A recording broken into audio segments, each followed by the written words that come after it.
Hi, this is Ronald Johnson, your life coach, mentor coach, and what I do is I help people that are tired of who they are and where they are in life.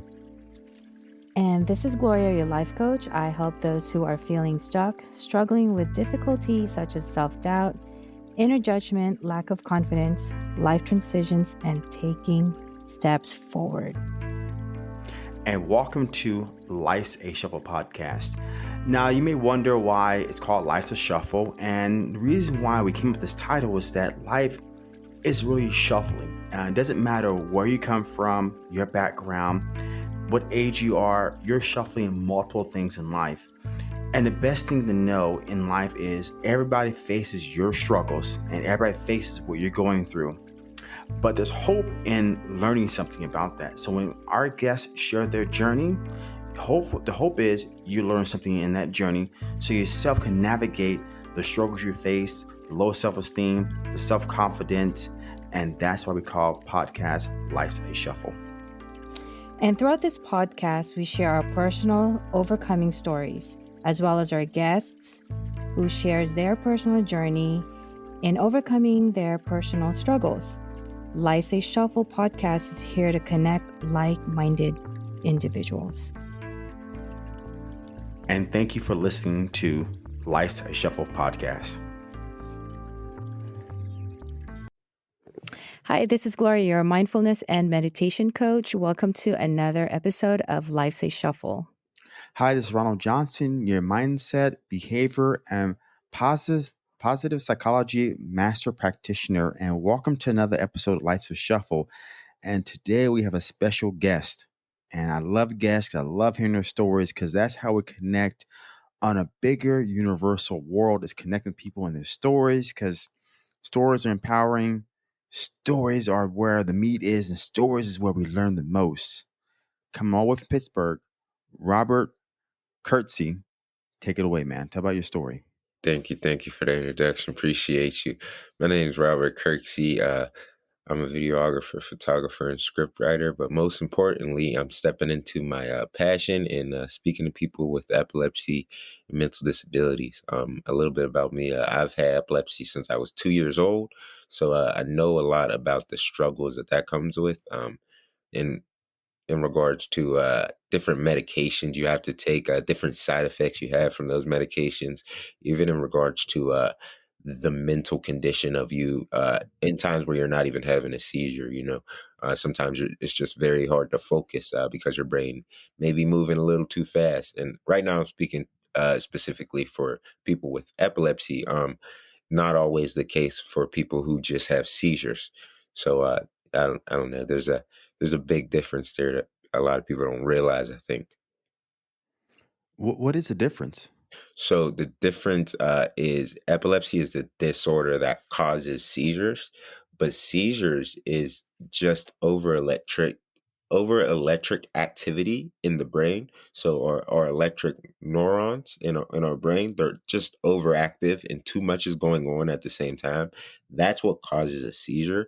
And that can be caused by a lot of different things. So that can be caused by, say you got in a car accident and you had a head injury. That can cause it. Say you drink too much, you're alcoholic, and I'm speaking from a personal experience on that one because my uncle, he's an alcoholic and he has seizures now. It's to the point where he has to balance how much alcohol he drinks because the alcohol caused the seizures, right? But at the same time, that alcohol is also controlling the seizures in a way to where he's depending on alcohol, which is insane to say and think about. But it's very, very true, because if he doesn't drink a certain amount, like if he just completely stops, which he's done before, he will have a seizure. And he's had seizures while drinking too, but it's just a fine balance because it can get much worse if he just stops cold turkey. So it's really weird, but the way the brain works. But he has been diagnosed with epilepsy though, so his brain activity has became permanent. That's his thing. So the big difference is, one is a disorder that causes the seizures to be permanent and come back reoccurringly. And then one is just a one time thing. Maybe you can have a seizure one time. So you can have a head injury, something's going on in the brain, even if it's just too much stress. You can have a seizure, but not have epilepsy. So the Mm-hmm. difference is just one's permanent and one is not permanent. It's just overactivity in the brain at that moment. Hmm. So I'm curious. I know you mentioned earlier that this started at a young age for you. Kind of give us or tell us, how you navigated through this journey when you were younger to now. For sure. So, I mean, it was a process to be honest. It's a definitely a crazy process, but I mean, it was just, I guess, just God. Honestly, to be honest, it was just God and the people, my family. They've always been super supportive of me, even when there was nothing to support. So, just them and God, to be honest, because I mean, I've had some hard times when it comes to mentally and emotionally dealing with uh, being that needy kid, if that makes sense. I hated feeling like I needed somebody. A very, well, at least I try to be a very independent person. And it always ate me up inside to be that kid that couldn't really be independent. I was that kid that at the end of the day had to depend on somebody to keep an eye on me because I could have had a seizure at any moment. I mean, when I was younger, my seizures were really bad. I used to have more than one seizure daily. So it was really, really bad when I was younger. So I couldn't be that independent kid that I wanted to be. I had to depend on people. But it was weird because even though I had to depend on people, I was still an introvert. So it was really hard to find somebody that I could trust enough to depend on. Now, eventually, I found some friends, that I trusted in that way because I always had a good personality. I always had a friendly personality. I was always a good friend to everyone who I ever called friend. So definitely always attracted people, but then at the same time, my disorder uh sent those people running if they weren't genuine. So that's like a gift and a curse of it right there. Is that it kind of sent the wrong people running fast. I mean, they would talk about me, they would laugh at me, and there was times at a young age where I would laugh with them because I agreed with everything they were saying, every negative thing. And that's the crazy part is that mentally and emotionally sometimes it affects you in the way that you agree with the enemy, if that makes sense. Like everything negative people are saying to you about you, you agree with because you're not really sure what's wrong with you. I mean, at a young age, when I was a kid, I mean, I knew I had epilepsy, of course, but it was so hard to figure out why my brain worked like this. I mean, Mm-hmm. people can tell me every day, you have epilepsy. It's okay. You have epilepsy. But no one really ever broke it down to me, why my brain worked like this. And even when I wasn't having a seizure, my brain would just be overactive. It was always so hard for me to focus and sometimes just be in the moment. It got to the point where in middle school, I used to get sent to the corner. Now, one time I got sent because I don't remember what I did, but I got in trouble though. But in that corner, it was so weird. It was almost like I met somebody else.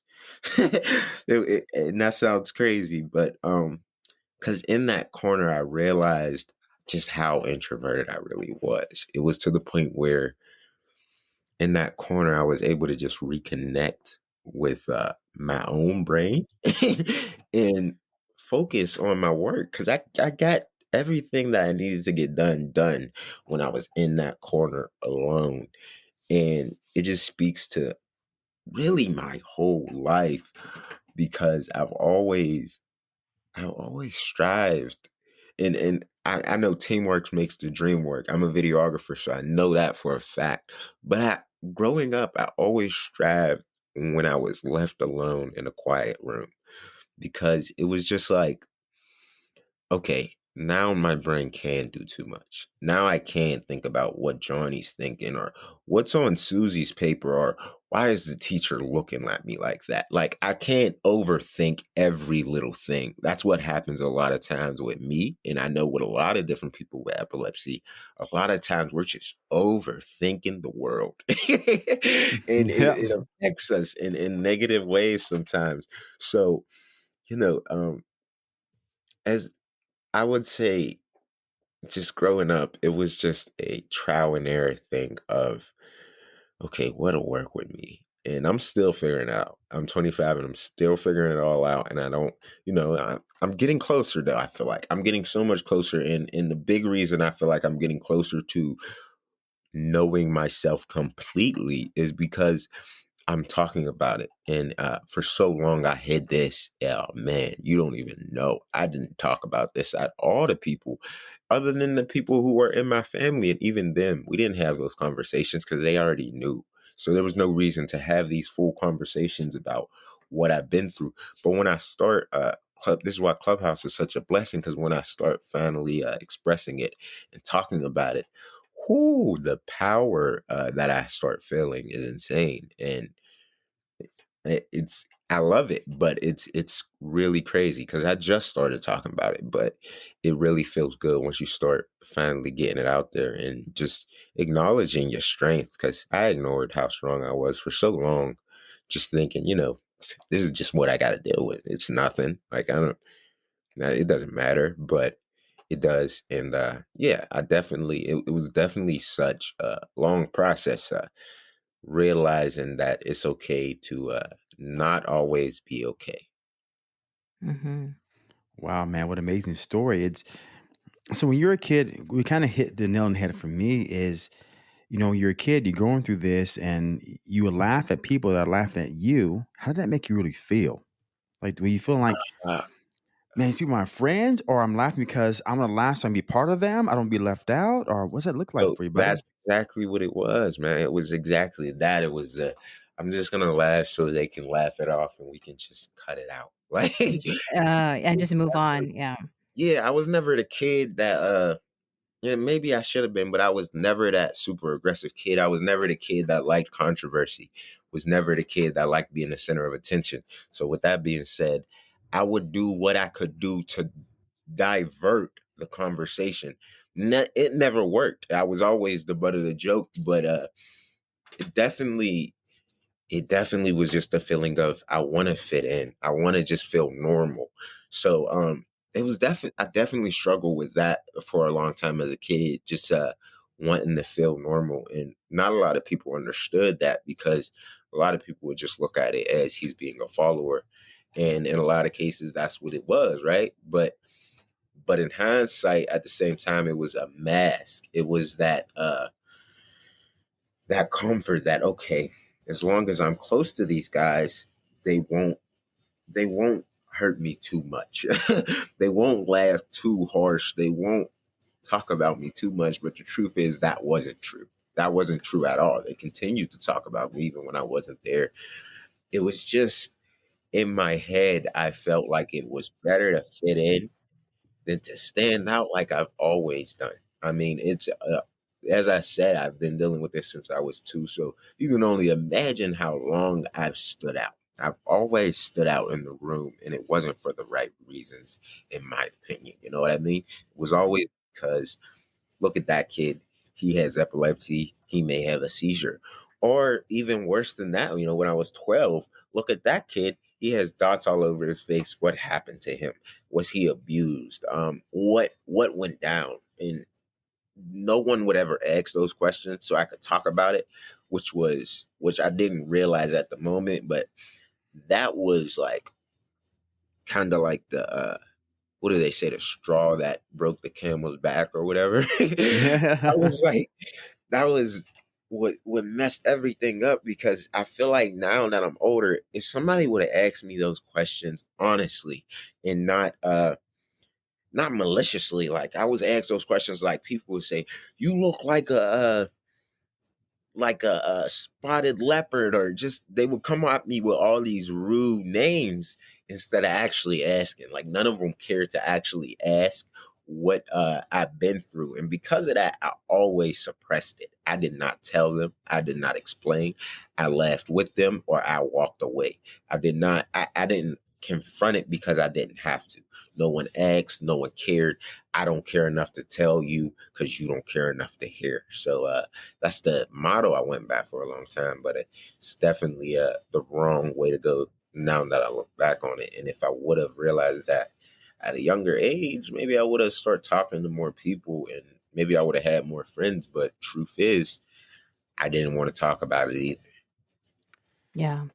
You Damn. know, you had those, and just living through that every day, even in school and around other kids, and just kind of adapting to it and laughing with them so you could fit in, and just trying to avoid it and just to move on, right? So, what happens when you'd come home and you're by yourself? What was the feeling like for you, thinking all that, or just thinking about how your day went? Hmm. That's an amazing question. That was a good question.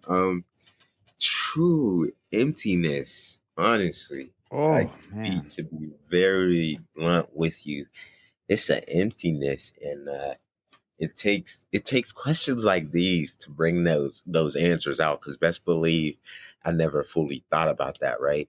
Hmm.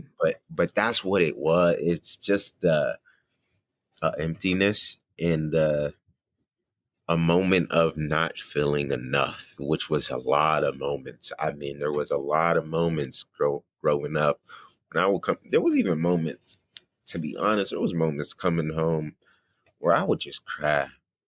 And my mom may not. There was one time she seen it, I think, but there was so many times she didn't see it or no one seen it because I went and hid. But I would just cry, and all those thoughts that run through my mind. And I thank God. That's why I say God is such a big part in whatever spirits walk with me. Is they have to be such a big part of my life because the fact that I never thought about committing suicide is only God and whatever the universe has for me, whether that be other spirits or family members. I don't know. I'm a very spiritual person, though. I'm not just religious. I'm very spiritual, so I believe in stuff like that. But I don't know what it was, but I never thought about taking my life, though. As many times as I felt unappreciated, unworthy, as many times as I felt like so much less than anybody else in the world. And I felt just isolated at times, and not because no one cared, but because I didn't care if they cared. If that makes sense. Hmm.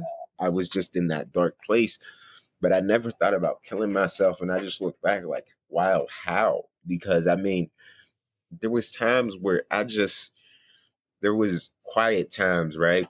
And these are the worst times because how do you fight your own brain when your brain is the one bullying you? How do you fight that? And there was those quiet times where my brain would be the bully. I would be the one thinking, wow, I'm ugly. I would be the one looking in the mirror like, wow, do I look stupid? Like I would be that one talking about myself. I would be bullying myself. And now that I look back on it, I realize I may have actually manifested the bullies, if that makes sense, because Hmm. the truth is my mind was so negative. I was bullying myself. So all those things that people thought was hurting me was truly just telling me just telling me what I already felt. It was just confirming already negative emotions. That's how I got through it. I got through it because as I'm fighting these people, I'm really fighting myself. So this fight isn't with y'all, even though y'all are talking about me constantly. It has nothing to do with y'all. My inner mind is so messed up that y'all are just confirming it all. So that's all they're doing. They're really confirming it when those people are bullying me. I'm believing it. That's the only reason it's affecting me. And the only reason it's not affecting me as much is because I believe it so much that I don't see nothing wrong with me believing it. So you telling me it hurts a little bit because I know I'm not supposed to think like that. But at the same time, it doesn't hurt that much. I can get over it because I've been thinking that already. You just said it out loud.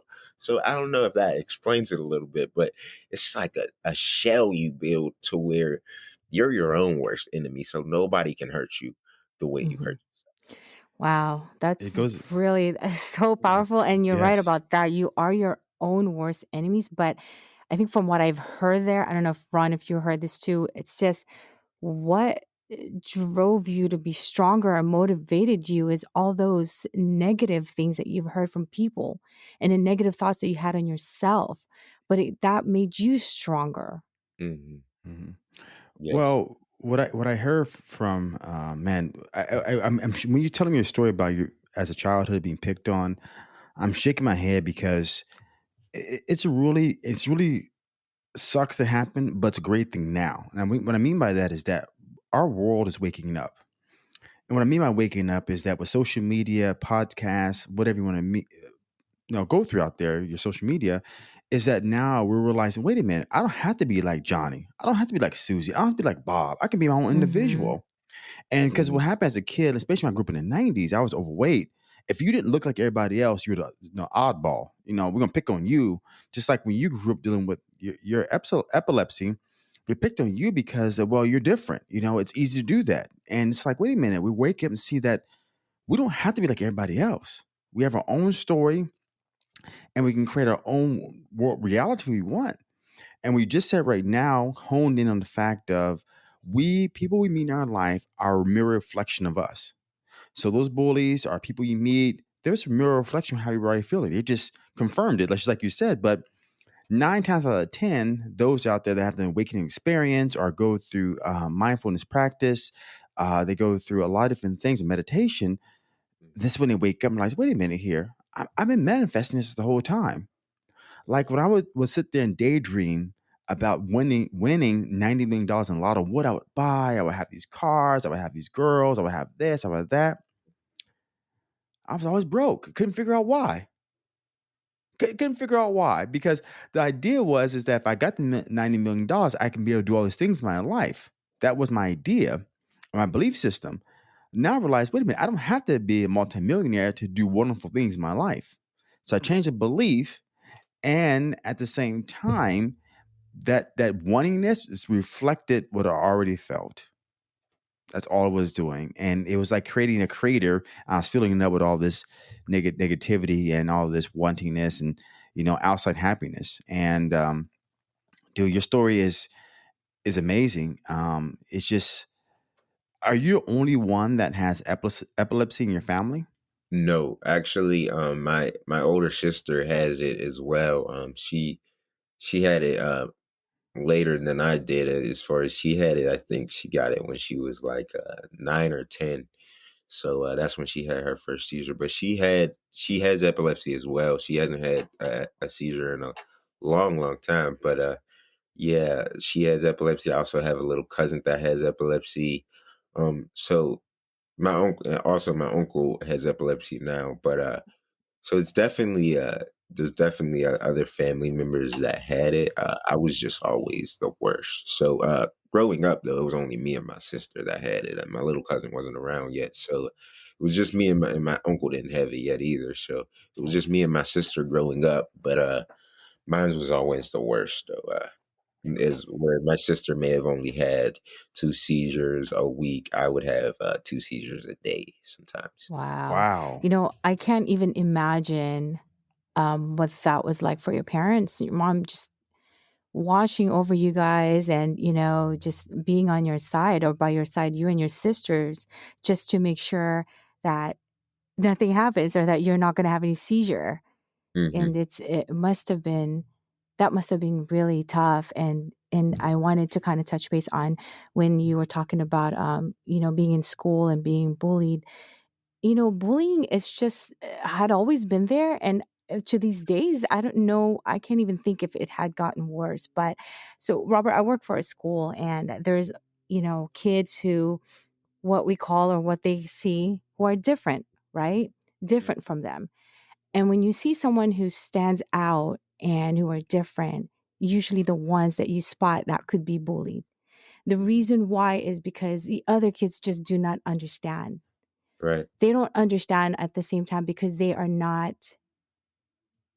being educated to help them understand why this person or this other kid is different from you, why he or she is just just someone different, not like a typical kid like you who can walk around or who can run around.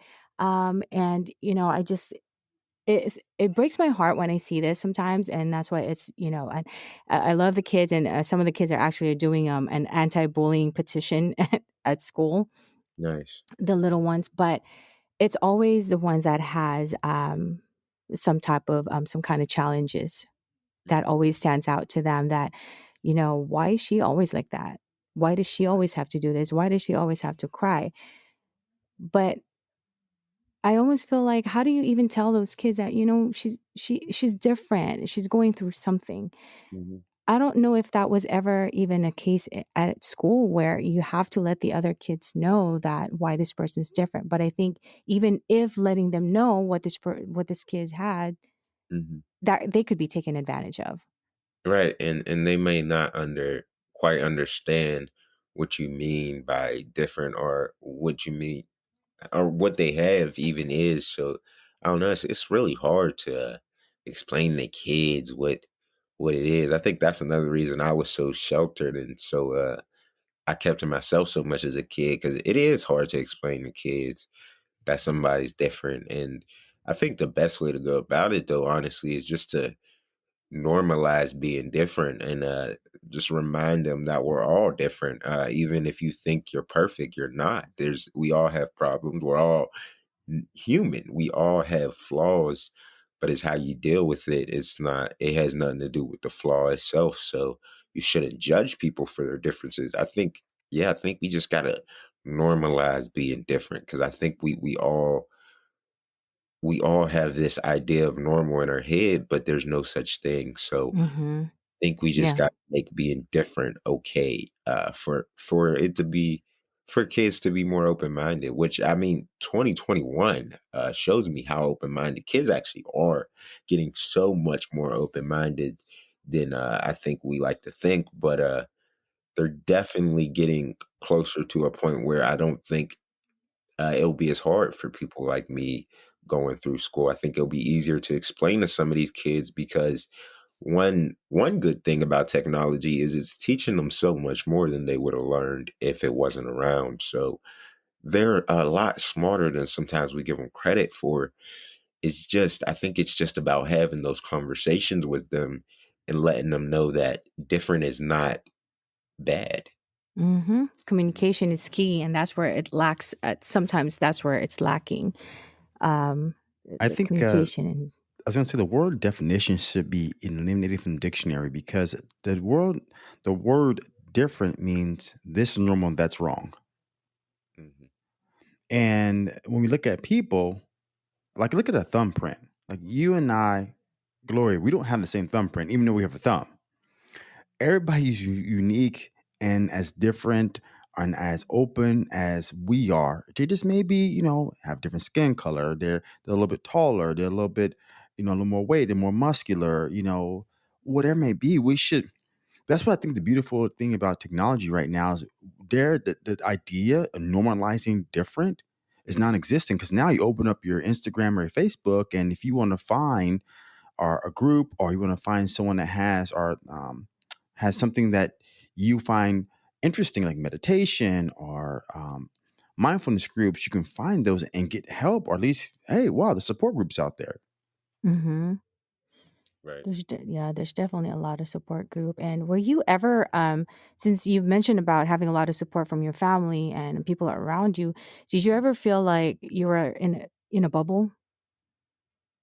Um. Uh. Kinda. Just elaborate on that for me a little bit. You mean overprotected? Yeah. Yeah, I definitely. I've definitely there's definitely been times where I felt overprotected. And yeah, that just goes back to wanting to be independent but not really being able to. So yeah, definitely there's definitely been a lot of times where it was just like okay, I got this. I'm good. Even to this day, But I'm also the baby of the family, or at least my family. As far as I have two older sisters, and I'm the youngest, so And they the only boy, it sounds like. right, yeah, the only boy. So they Yeah. definitely there's definitely that plus the fact that I have epilepsy. But it I get used to it, I guess. Because I think even even as I get older and I move away and stuff like that, and my career excels, I don't think that's ever going to change. I feel like my family's always going to have that extra eye over me, just because they know how much I've been through. So I can't really blame them for having that extra protective eye, because they've seen the whole story live action. Mhm. So it's different. Yeah. See it live. Yeah. So as you've gotten older and navigating through that, what motivated you to be able to talk about it instead of suppressing it? Ah, that's a good question. Seeing others go through it and not reaching out. Because I reached out. There's one girl I seen. I don't remember her name off the top of my head, but I seen her on Instagram, and she had Steven Johnson syndrome, and she had just got it. She's older. She's like 22 or 23, I think. But she was older than me when I had it, so I wanted to reach out to just talk to her and just see how she's feeling and how she's doing. But I mean, she never got the chance to get back to me. But what she did though is she sparked something in me, like, because one, I really wanted to talk to somebody that knew about it and had went through it, and it frustrated me that she didn't get back to me and I wasn't able to talk to her. But it also motivated me to tell my story and get myself out there, because I was just hiding it for so long. Mhm. Sorry. But and yeah, I just got tired of hiding it, I think. And I went through recently the court case had been brought up, and we went to court a few times for it, and we were denied the trial. But that also sparked it. Like, you know, not only can I not talk to somebody who went through it and they're not reaching out, I can't express it, and but now I know I'm not gonna get anything out of it but a story. So that's a whole different motivation when you realize nothing's coming out of this but a story. Yeah. So when that realization popped into my head, I'm like, all right, I gotta stop playing. I gotta stop being scared, and that's what I did. I kind of bullied myself into doing it, because I'm like, yo, you're being a scaredy cat right now. You're being scared because you're telling every stranger on the street about it. I was already talking about it before I started making the videos. I was telling every stranger on the street that would listen. And though they act like they care, truth is, who cares? Yeah. They're going to walk away from this and they're not going to think about it again, especially because it's such a negative thing. It's so, and Clubhouse made me realize how much I really went through, in the sense of, I post that picture up there. I don't know if you guys remember the picture I have up there, but I post that picture up there, and the reactions are so like shocked and scared. I mean, recently I've got different reactions because I think people are getting used to me popping in the rooms with that picture. But the reactions are always just like, whoa, what's going on down there? There's even some rooms where they've like whole talked about me because of the picture. But I mean, I love it so much because it just highlights the strength in my story, because nothing can say it like a picture of, this is what I look like. Like, I can tell you all day what I went through and how it felt, but nothing is going to make you feel it until you see it, because we're such visual people. Even when we don't realize it, we're such visual human beings that when we see something and we hear it, it's a whole different level. So that was also a motivation for me to start making these videos. It's because I just realized the power of visuals. I mean, which I already knew, but I didn't think of it in my own story. I didn't think about it putting it into play with my own story, and I also wasn't really sure how I was gonna talk about it. I didn't know how to bring up the conversation, so it took me a while to get the courage to start talking about it. But once that, once God just put these signs in my face that I can't hide it anymore. It's obvious. Everyone knows. My court case. I already put people out. I told people about it so I could get the petition for their signatures. People knew. There was no more hiding. So it was just the decision of, all right, am I gonna let this just be, oh, poor him, or am I gonna turn this and make this be my superpower in a sense. That's what I tell people when they enter my rooms on Clubhouse. Though you got to turn your pain into your superpower, and I feel like right now that's what I'm doing. It took me so long. I'm 25 now, but I'm doing it finally, and it feels so good to just get it out. It just feels like kind of like revealing the inner monster. Making him your friend, if that makes sense. Yeah, but realize the power of telling your story, Right, how it's making you feel and what it's doing to you. right. It It makes seems such. like you're a Superman, right? Superpowers. Yeah. So you said court story. I missed that. Is it something in your social media I missed, or what do you mean by Um, court going to the so I court? didn't. I put it on Facebook. I didn't necessarily put that on Instagram because Instagram was kind of like the aftermath of all that. As far as my Voice of Scars page, that was kind of like the aftermath of all that. But I went to court for it.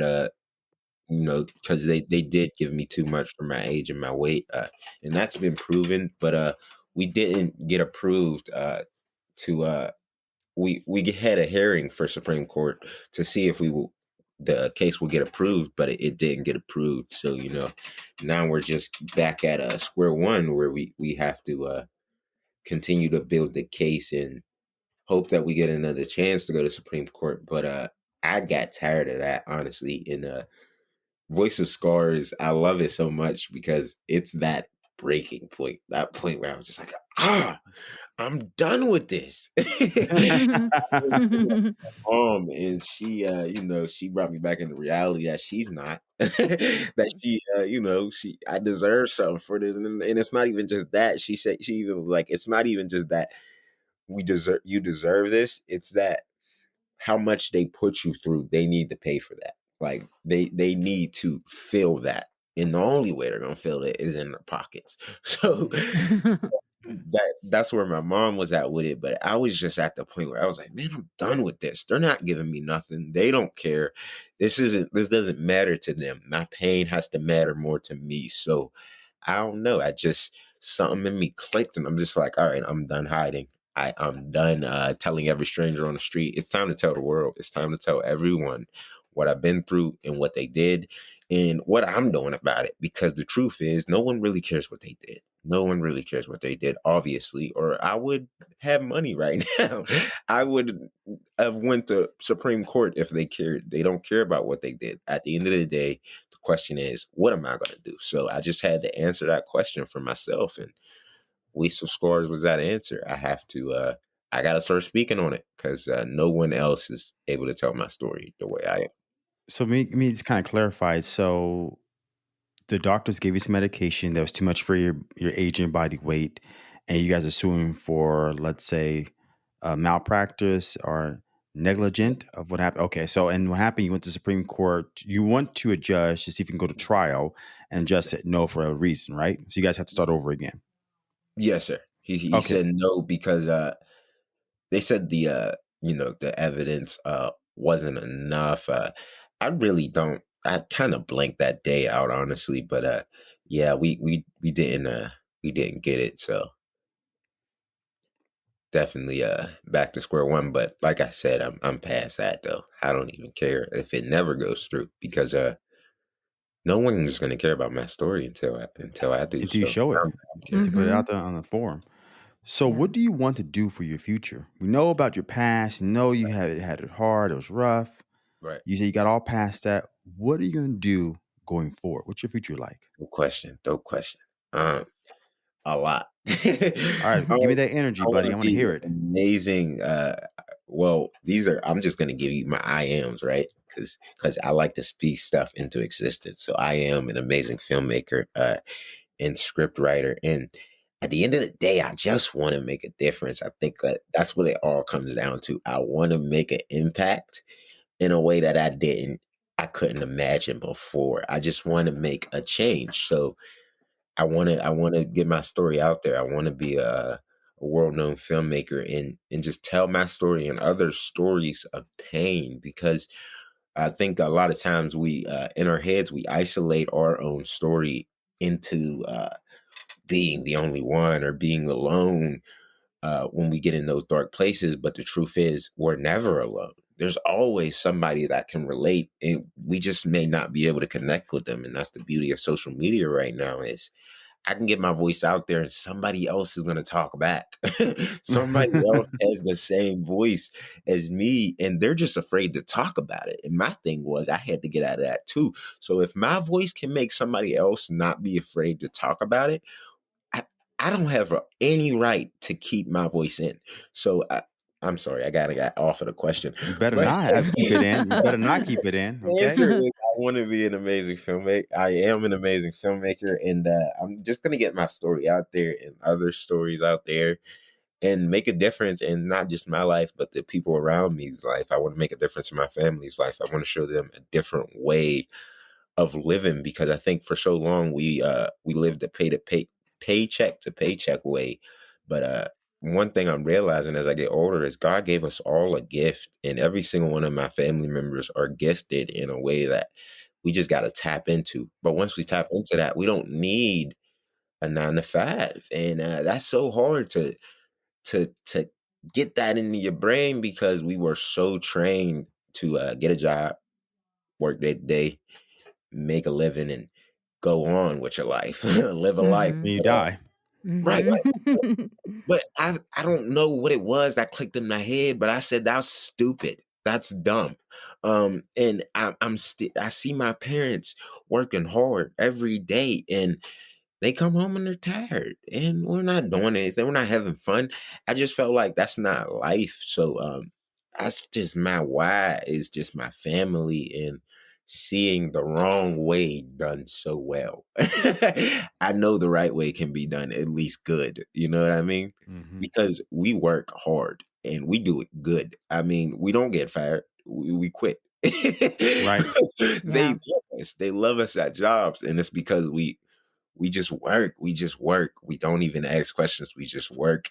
But I'm like, yo, what if we did this for ourselves? Like, that's the question I ask myself. So that's what drives me to just make everything happen. And sometimes I put a lot of pressure on myself because I do want to give so much to my family, and they see it. They see it. But the funny thing is they don't see it how I see it. So I see it as I'm getting there. I'm finally getting some traction. Things are happening. But on the other side of the coin, right? All they see is me in the basement working. That's all they see. All they see is me not being around them all the time. All they see is like, for instance, my family was like, because we were supposed to shoot a little skit today, a little goofy skit, me and my brother. But he's like, of course you got something to do. You always busy. That's all they see. They just see the busy, busy, busy. And that's right. I am busy, busy, busy, but they don't see the back end.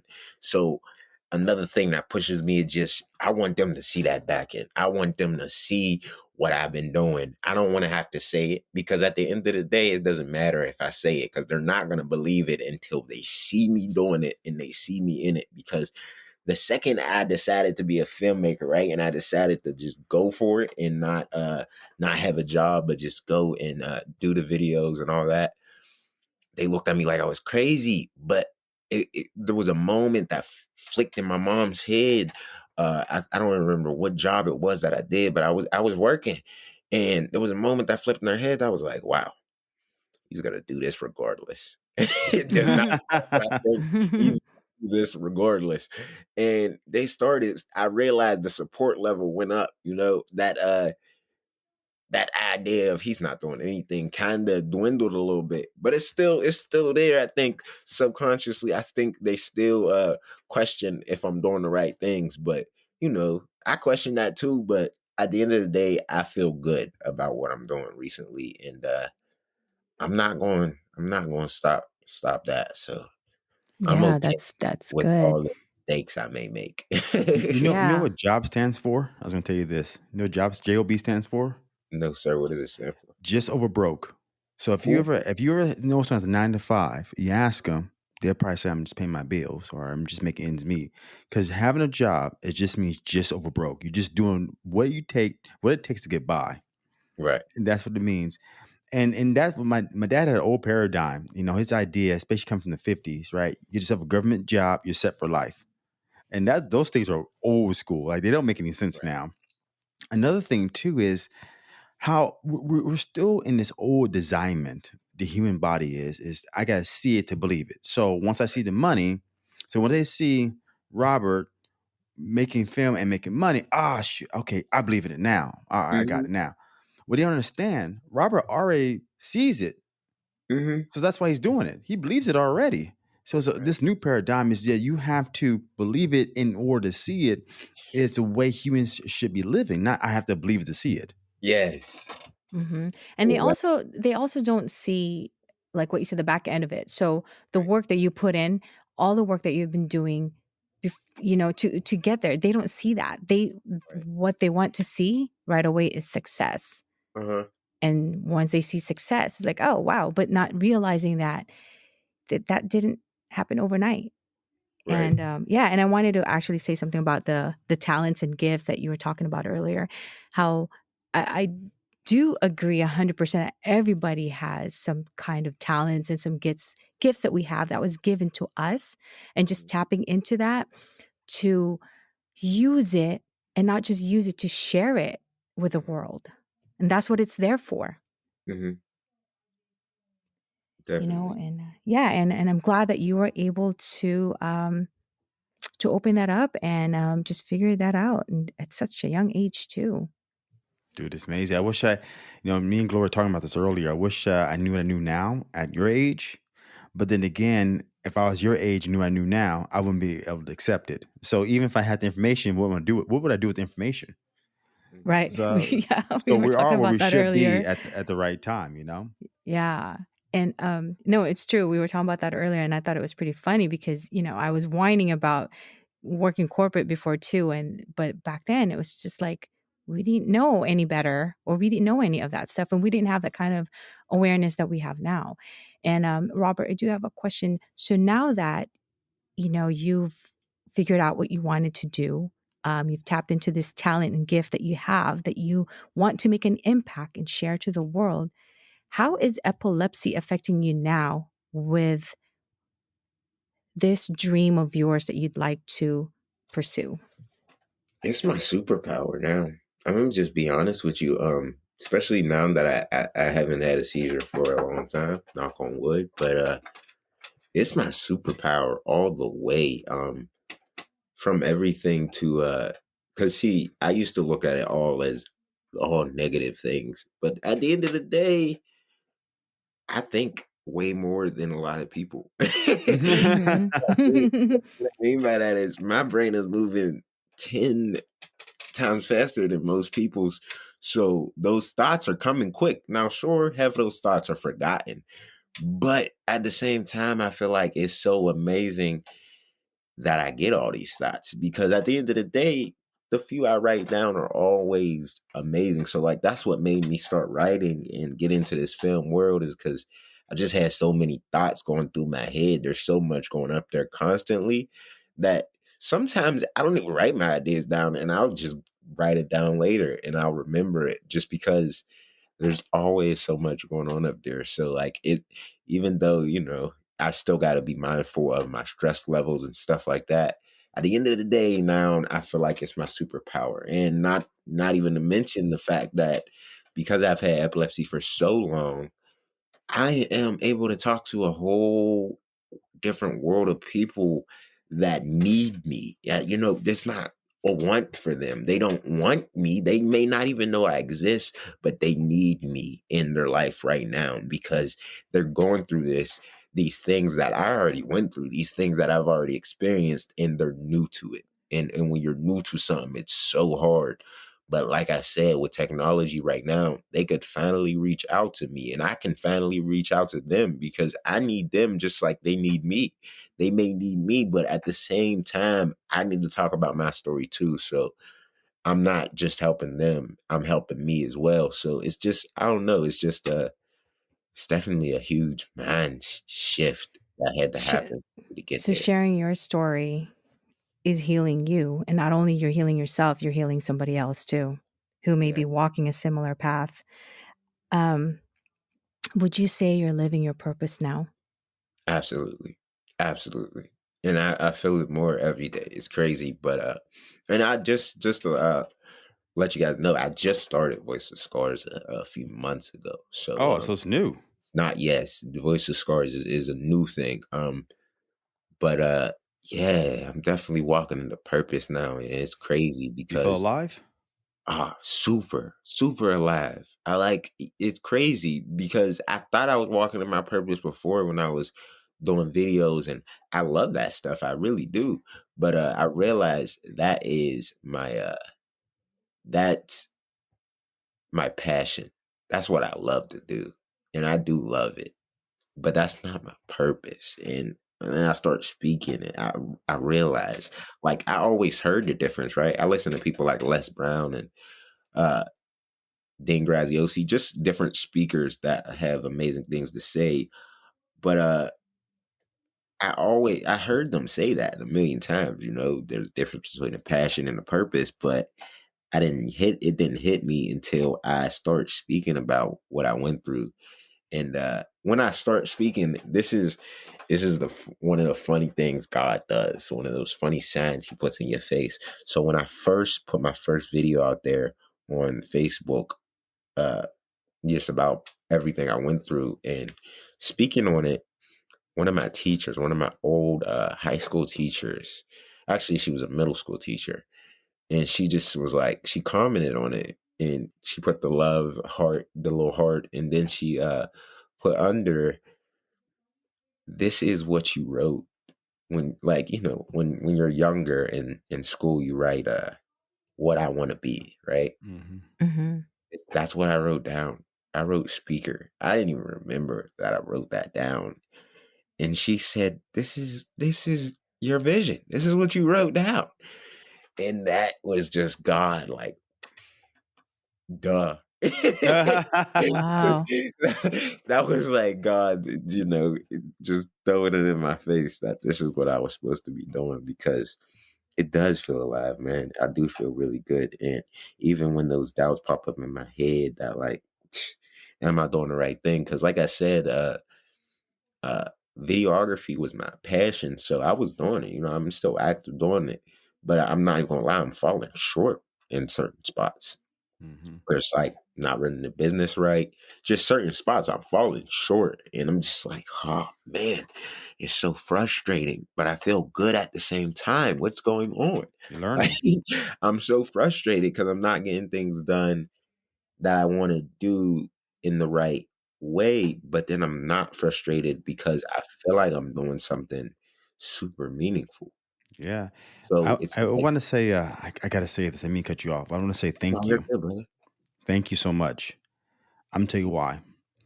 So, a lot of times, even for us, as we go through this awakening and we start to realize certain things, it takes people like you. So, you, to me, right now, you show up in my life for one important reason. I didn't really think there's a difference between purpose and passion. And now, when I sat here and think about it or thought about it, I realized my passion is to learn. Hmm. My purpose, because you told me the difference now, my purpose is to help others realize their superpowers and realize their potential. Because what happens for a lot of my life, I didn't realize I had any potential. I thought I had zero potential. And it's because I was in an unresourceful state Once I create a more resourceful state, like you're doing, Gloria's doing, I'm doing, we're able to actually get the information we need to get what we need to get done. Regardless of how it's done, right? And so thank you right now. You gave me exactly in my alignment. My passion is learning. My purpose is to know other people have their own personal superpowers. Awesome, man. Thank you. Yeah. And you know what, Robert? You're not just right there. You had just made an impact. Amazing. Look You at just that, made man. an Yeah. impact. And you know, and that's just not with Ron. And this is all the others who will be listening to this. And like I said, you know, you'll never know who is out there is walking a similar path as you. May not be on the epilepsy side of it, but it could be just walking on your purpose, like how you're doing it now, and just the Mhm. discovering your gifts and sharing your gifts. And you know, like I said, you want to make an impact. For You sure. just made an impact. That's insane. Isn't that? Don't you think that God, source, the universe aligned us for a reason? For sure. Okay. Absolutely. I got to know this before we end. It can be 1 to 5 sentences long. What would you tell anybody listening to this podcast right now? What is a takeaway? Okay. I want this podcast to take away strength. I want you to know that you can do whatever you put your mind to, no matter what you're going through. I want you to know that your pain also hides your superpower. So don't be scared of your pain. Don't hide it. Tell people what you went through and use it to motivate. Um, okay, I want to just say laugh at the doubters because at the end of the day, that's all you should do is just laugh at the doubters because they're going to be there. In fact, they actually are signs that you're doing the right thing. When you have doubters, when you have people that don't believe in you, just laugh because it is not matter. It is just God telling you you're doing the right thing. And then just believe in yourself more than anybody else. I don't care if it's your mother, your father. Believe in you first. Believe in yourself the most. Because at the end of the day, if you don't believe in you, it doesn't matter who does. It's not gonna work. So I don't know. That's all I got. It's just Wow. No, that's That's a all. lot. That's a That's so lot. powerful already. Yeah. And I kind of laugh when you said laugh at the doubters. Me too. I, I really did. I just didn't want to laugh out loud and cut you off. But I just thought about something what I live by, which is doubters, but I use the word hate. So if uh-huh. I say like, if someone's hating on me, I must be doing something right. Right. And just like what you said, just laugh at the doubters because you must be doing something right. Absolutely. Absolutely. Whoo, that was powerful. Yes. Yes, You buddy. feel that? Yeah, see? Okay. 3 things I got for you. First thing is, where can I donate to your organization? Yes, sir. So there's two different ways to do that. One, I got my Cash App attached to my Instagram. And two, or you could just I don't know how you feel about CBD, but I just recently started selling CBD products just to help the people that I'm speaking to be honest with you, because a lot of people don't know about CBD, but it is a non-addictive way to help with epilepsy and a lot of neurological disorders. So that's another way. If you know anything about CBD and are interested in that, I have a store connected to my Instagram where you could shop all my CBD products. And yeah, that's about it. Either Cash App or CBD store. Appreciate you. Yeah, because I want to Yeah. donate, buddy, for sure. I want to help. Second thing is, how can we find you? How You can our can world find you? For sure. You can find me on Instagram. You can find me on Instagram at Voice of Scars. You can find me on Clubhouse. You can find me under a club named Voices of Scars. I'm also doing a room at 3 called Let's Talk Scars, Kings and Queens. I'm super excited about that on Clubhouse. And or you could also find me on Facebook at Robert Kirksey. Robert Kirksey. Awesome. And you guys heard it from there. Turn your pain into superpowers. because we Mm-hmm. all have a personal superpower. I think I talked about this before in a podcast. All of us have a sound or instrument we have to play. We make sure we hit play it to our own tune. Do not play to somebody else's tune because you are not in line with your superpowers. I want to say thanks, Robert, for sharing your story, empowering me, because you just did right now. I felt the energy. Thanks for empowering the world. And if you guys want to be a special guest on Life's A Shuffle podcast, go to Facebook, Life's A Shuffle, and or go to www.lifesashuffle.com. And thanks again for listening. Thank you. Thank you for having me. Yeah, Robert, thanks again for sharing your story. Very, very powerful, and just everything else that you've shared to us today. Truly enjoyed listening to your journey and the story of yours to from where you started to where you are now. And again, thank you for joining us today, and to our listeners, thank you for listening to another episode of Life's a Shuffle.